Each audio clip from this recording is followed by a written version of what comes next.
ఈ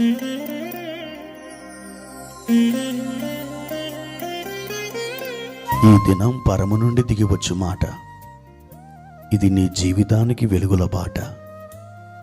నీ ఒడిలో ఉంచబడిన దీవెనల మూట, అద్భుతాల ఆనంద ఊట. ఏప్రిల్ 24 సంవత్సరమంతా మనం బైబిల్ చదివి ముగించడానికి ఈరోజు చదవలసిన లేఖన భాగము ఉదయం 2వ సమూయేలు గ్రంథం 19 మరియు 20 అధ్యాయములు, సాయంత్రం లూకా సువార్త 18వ అధ్యాయము 1 నుండి 23వ వచనం వరకు. ప్రియమైన దేవుని బిడ్డలారా, ఈ ఉదయకాల సమయంలో ప్రభు యొక్క కృప, ఆయన యొక్క బలమైన సన్నిధి మీకు తోడై ఉండునుగాక. ప్రతిరోజు ఉదయకాలం ఈ విధంగా ధ్యానాలను మీరు శ్రద్ధగా విని ఎంతగానో ఆత్మీయంగా బలపడుచున్నందుకు నేను ప్రభువుని స్తుతిస్తున్నాను. ప్రభు నిత్యము తన కృపా సమృద్ధిలో నుండి మీకు మేలును దయచేయునుగాక. ప్రియమైన దేవుని బిడ్డలారా, దేవాది దేవుడు ఈరోజు మనకిచ్చినటువంటి వాక్య భాగాన్ని చదువుకుందాం.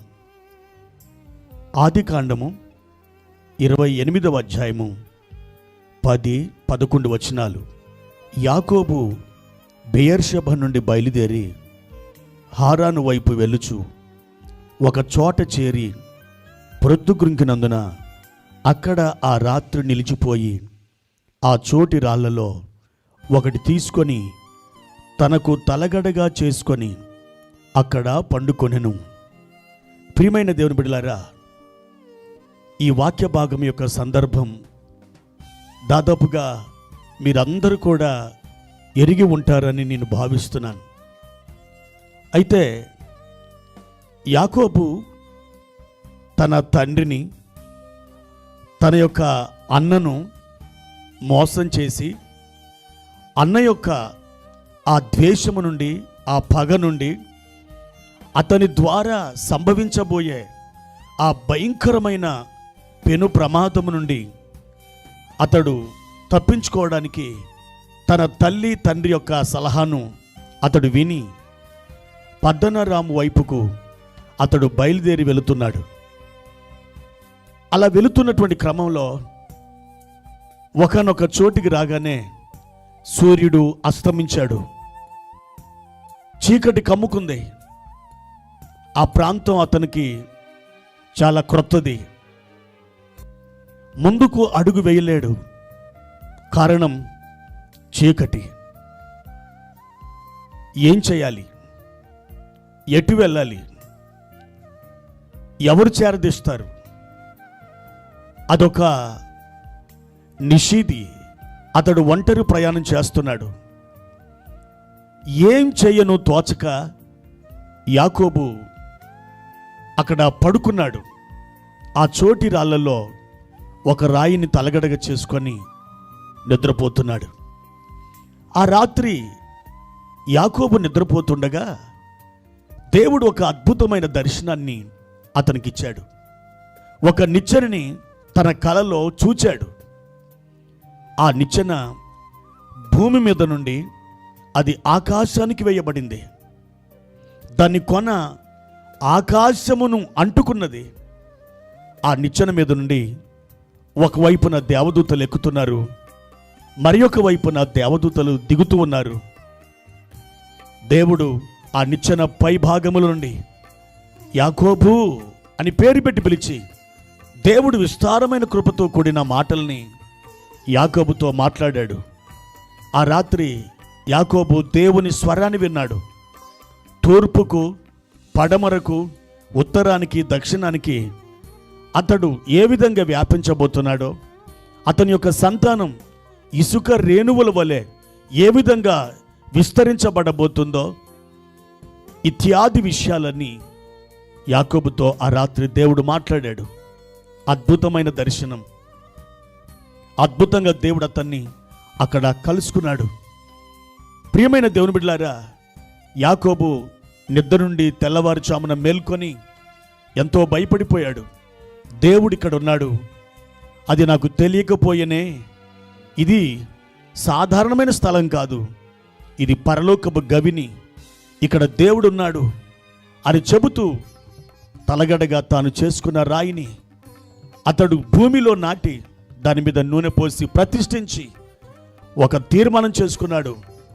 ఇది సాధారణమైన స్థలం కాదు, ఇది దేవుని మందిరం అంటూ యాకోబు ఆ స్థలానికి బేతేలు అని పేరు పెట్టాడు. ప్రియమైన దేవుని బిడ్డలారా, ఎంత అద్భుతమైన దర్శనం!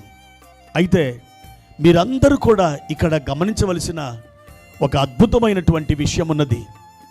అదేమిటంటే, ఇంత పెద్ద దర్శనాన్ని దేవుడు యాకోబు పట్ల కలిగిన ఒక గొప్ప సంకల్పాన్ని, ఆ పెద్ద దర్శనాన్ని దేవుడు యాకోబుకి ఎక్కడ బయలుపరిచాడో తెలుసా?